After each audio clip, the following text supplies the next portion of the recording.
नमस्कार, बहुत स्वागत है आपका। सुबह के 10 बज रहे हैं, आप देख रहे हैं न्यूज सेशन। मैं हूं आपके साथ ज्योति तनेजा भसीन। सुबह 10 बजे के बुलेटिन की शुरुआत इस वक्त की बड़ी खबर के साथ करने जा रहे हैं। पश्चिम बंगाल पर आज बीजेपी और टीएमसी की बड़ी बैठक होने वाली है। बीजेपी की कोर ग्रुप की बैठक है आज।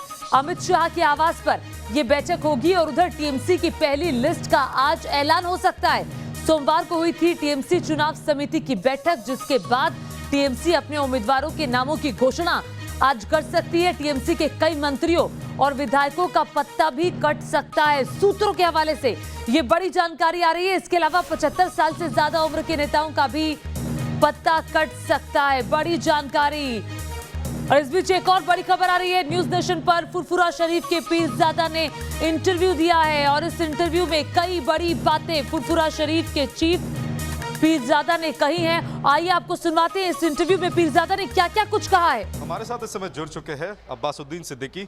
अब्बास, पहले तो ये बताइए कि लेफ्ट कांग्रेस के और आईएसएफ का जो अलायंस की बात चल रही थी, अब सुनने में आ रहा है कि कहीं किस हद तक कांग्रेस अपना सहमति जताया कि आप लोगों को सीट छोड़ने के बारे में।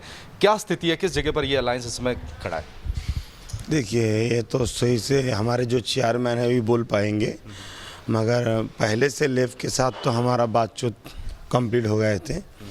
दूसरा बात है, कांग्रेस के साथ बैठे थे, थोड़ा दक्षिण बंगाल में समझौता हो गए और उत्तर बंगाल में बात चल रहे।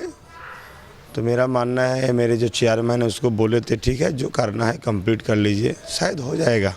आज के अंदर आज की हो जाए, आज में हो जाएगी। आईएसएफ को लेकर हमने परसों देखा कि कांग्रेस के अंदरूनी झगड़े सामने आ गए। आनंद शर्मा ने कुछ कहा, अधीर रंजन चौधरी ने कुछ कहा। क्या ये अलायंस में कोई असर डालेगा लगता है? देखिए, हर पार्टी का अंदर में कोई ना कोई ग्रुप रहते हैं, उन लोगों के अंदर क्या है वो तो आपस का मामला है, उन लोग ही बोल पाएंगे। मगर मेरा मानना है, बंगाल का जो माहौल है, ये बंगाल का जो कांग्रेस का कार्यकर्ता है, यही लोग सही से समझ पाएंगे, क्योंकि नीचे वाला जो कर्मी है वो लोग क्या बोल रहे हैं, वो तो दूर से कोई लीडर को तो पास खबर नहीं जा रहे हैं। तो उसी हिसाब से बंगाल का माहौल आगे सामने रख के जैसा करना चाहिए वही करना होगा।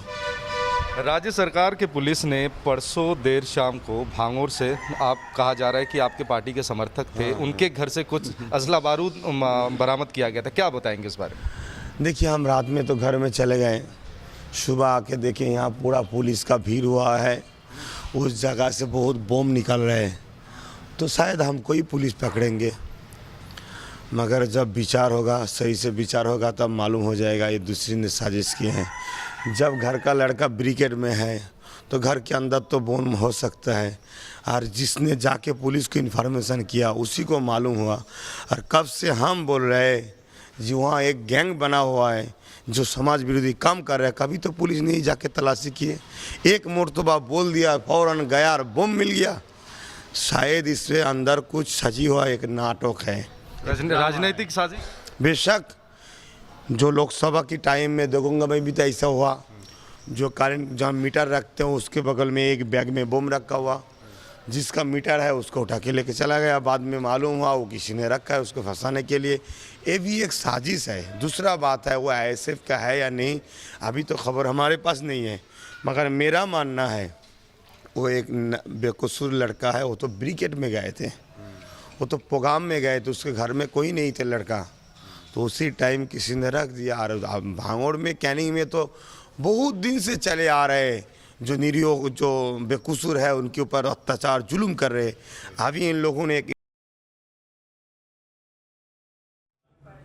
तो आप सुन रहे थे पीरजादा अब्बास सिद्दीकी को। उनका कहना है कि कांग्रेस के साथ समझौता हुआ है और कांग्रेस से उठ रही आवाजों के साथ, पर वो बोले सीधे तौर पर कि देखिए, कांग्रेस पार्टी का अंदरूनी मामला है, इस पर मैं कुछ भी नहीं कहूंगा।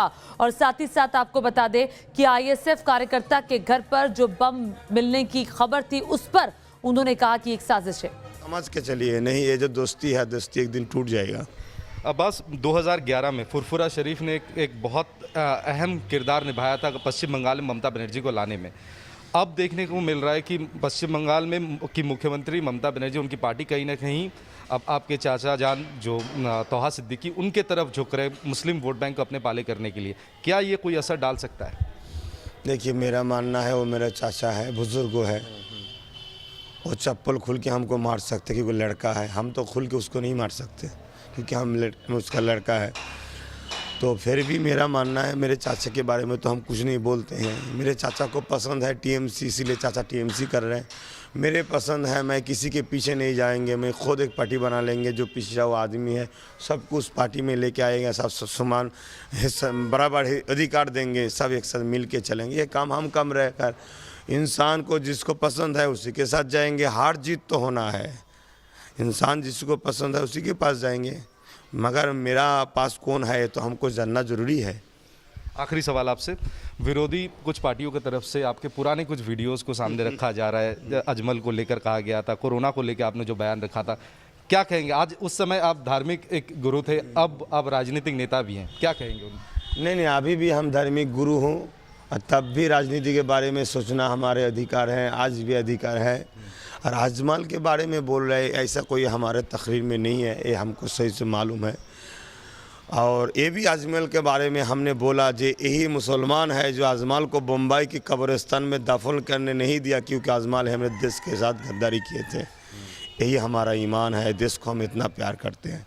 दूसरा, कोरोना के बाद में जो एक बोला था ऐसा कोरोना आ जाइए, ख़त्म होने जाए, ये सब एक साजिश है। हमारे आवाज़ को तोड़ मोड़ के कटिंग करके हमको बहुत दिन से फंसाने की कोशिश कर रहे हैं क्योंकि खुदा का ये रहमत है, बहुत दिन से हमको बहुत लोग चाहते हैं। ये जो हमारा आदमी लोग चाहते हैं, हम जहाँ जाते हैं लाखों लोग का भीड़ होता है, हम चले जाते सब भाग जाते हैं, इससे कुछ लोगों का चढ़बड़ा होते हैं। ये हमारा घर का ही किसी का काम है, वॉच को कटिंग करके बाज़ार में छोड़े थे। तब हमने हमारे जो फेसबुक है, हमारे जो चैनल है, उसमें हमने विवृत्ति दिए, स्टेटमेंट भी दिए थे। उसके आगे पीछे क्या है सब कुछ देखना पड़ेगा। उसके बाद में हमने देशवासी के लिए दुआ मांगे थे, जितना देशवासी है सबके लिए दुआ मांगे थे। मगर एक तोड़ मोड़ के कुछ बात कहाँ है। मगर आपके चैनल में मैं तो इतना ज़रूर कहेंगे, अगर कोई हमारे देश को बांटे, कोई हमारे देश को लूटे, कोई हमारे देश की माँ बेटी की इज्जत लूटे, उसको हत्या कर दे, से पूजा हो, आसिफा हो, ट्विंकल हो, जो भी हो, उसके लिए क्या हम लंबी उम्र की दुआ मांगे जाओ और बेटी को नुकसान पाए? तो इसके लिए इसके पीछे कुछ बात है जिसके लिए हमने बद्दुआ की हैं खुदा के दरबार में उन लोगों के लिए जो लोग हमारे देश को नुकसान पहुंच रहे, मगर उसको आगे पीछे कुछ नहीं दिया है, उसको कटिंग करके छोड़ दिए। जैसे लोग हमको गलत सोचे, हमसे लोग हट जाए, यही ये लोग चाहते हैं। ये हमारा घर का मामला है। एनआरसी और सीएए के विरोध में आपका विरोध जारी रहेगा? देखिए, हमारा हर फर्ज बनता है, हमको जो समझ में आए हैं उस समझ में मेरे को लगता है जो पिछड़ा हुआ आदमी है उसके लिए ये नुकसान होगा, ये तो हम विरोध करेंगे। मगर सीए हम चाहते हैं, मगर कोई शर्त के बगैर, कोई शर्त नहीं चाहिए। कहाँ हम पैदा हुए हैं, आपका बाप का नाम क्या है, दादा कहाँ जन्म हुआ, ऐसा नहीं दिखाना चाहिए क्योंकि बंगाल से बहुत हिंदू भाई आए हैं। अगर ऐसे होगा तो वो लोग तो कुछ नहीं दिखा पाएंगे, तो लोग तो फंस जाएंगे। बिना शर्त के आप समर्थन करें? हाँ, बेशक बेशक। शुक्रिया। ये थे अब्बास सिद्दीकी, आज एक मजे हुए राजनीतिक नेता के तौर पे सामने आए। हालांकि उनको लेकर काफ़ी विवाद इस समय और चर्चा भी हो रही है पश्चिम बंगाल की राजनीति में, लेकिन बेटोक उन्होंने साफ तौर पे अपने जो ख्यालात है वो सामने रखे और ये कहा कि उनको फंसाने की हर मुमकिन साजिश इस समय अलग अलग राजनीतिक दलों की तरफ से की जा रही है। वीडियो जर्नलिस्ट सुमित सरकार के साथ तपस्या सेनगुप्ता, न्यूज़ नेशन, कोलकाता। और देखिए, कांग्रेस के साथ हुए समझौते पर पीरजादा अब्बास सिद्दीकी ने कहा, देखिए उनका अंदरूनी मामला है, वो क्या कहते हैं क्या नहीं। हर पार्टी के अंदर इस तरह की बातें होती रहती हैं, ये पार्टी के अंदर का मतभेद है, उस पर मैं कुछ नहीं बोलूंगा। मुझे फंसाने की लाख कोशिशें हो रही हैं, लेकिन मैं बच जाता हूं। धीरेन्द्र पुंडीर इस वक्त कोलकाता में मौजूद है, मेरे वरिष्ठ सहयोगी। सीधे हम धीरेन्द्र का रुख करते हैं। धीरेन्द्र, आपने भी ये इंटरव्यू सुना, मैं सिर्फ आपसे ये जानना चाहती हूँ कि देखिए लगातार कांग्रेस पार्टी से फुरफुरा शरीफ के चीफ के साथ जो समझौता हुआ है उस पर सवाल उठ रहे हैं, लेकिन जमीनी हकीकत क्या कहती है? चूंकि आप उस वक्त जमीन पर मौजूद है, कोलकाता की राजनीति को बखूबी आप देख भी रहे हैं कि पीरजादा अब्बास सिद्दीकी का कितना दखल है और कितनी पैठ है।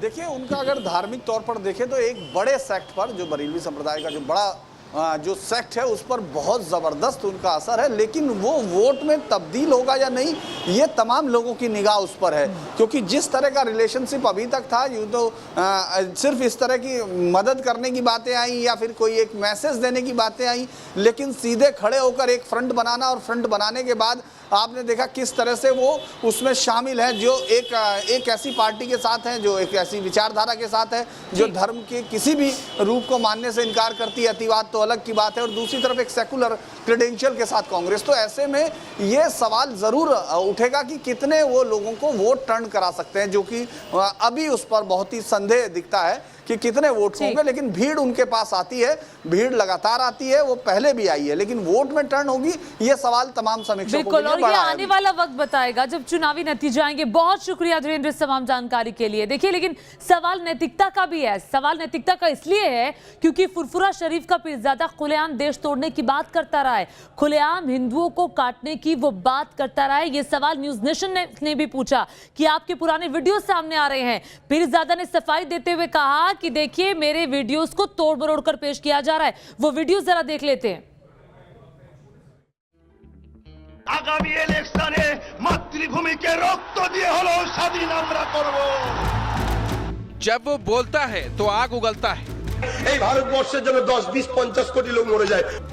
खून की बात करता है, आजादी की बात करता है, इस्लाम के अपमान पर बदले की धमकी देता है। कुछ यही पहचान है बंगाल के इस भड़काऊ भाईजान की।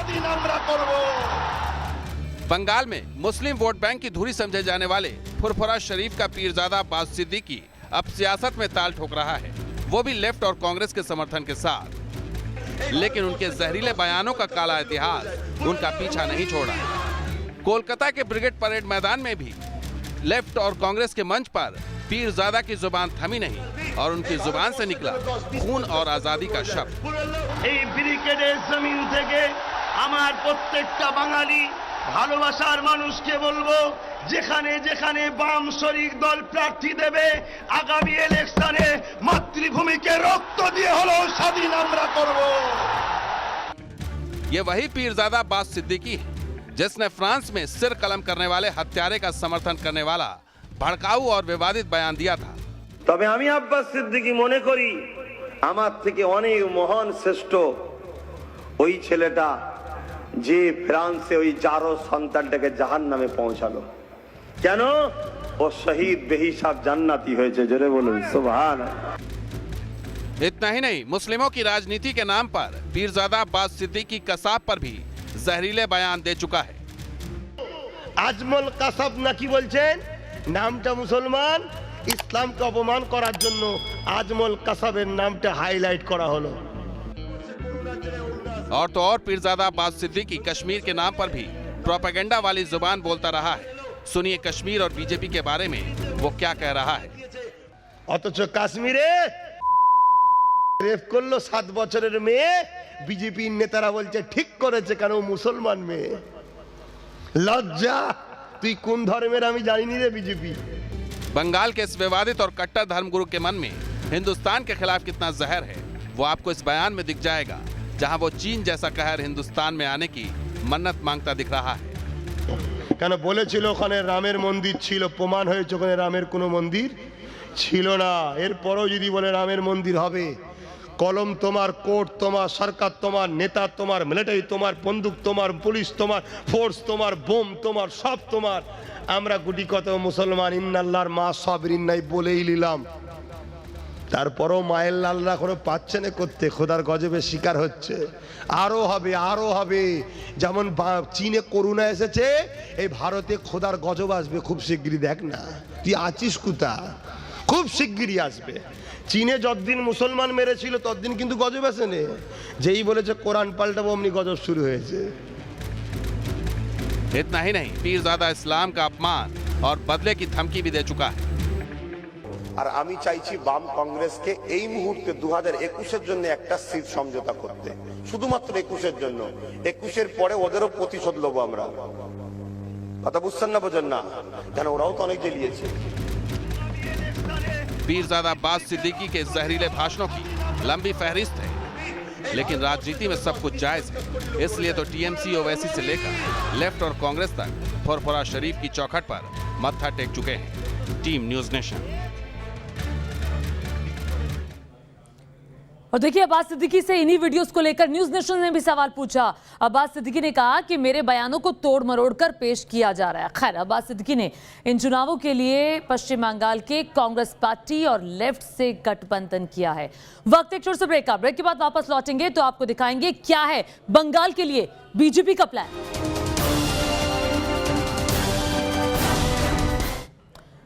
ब्रेक में स्वागत है आपका। उस वक्त की बड़ी खबर आपको बता दें, पश्चिम बंगाल पर बीजेपी की बड़ी बैठक होने वाली है। अमित शाह के घर पर बीजेपी कोर ग्रुप की बैठक होगी और सीधे रविकांत राय न्यूज नेशन संवाददाता और जानकारी के साथ जुड़ गए। रवि, बताइए बैठक में क्या फैसला होगा? अब तो लिस्ट तैयार करने की बारी है।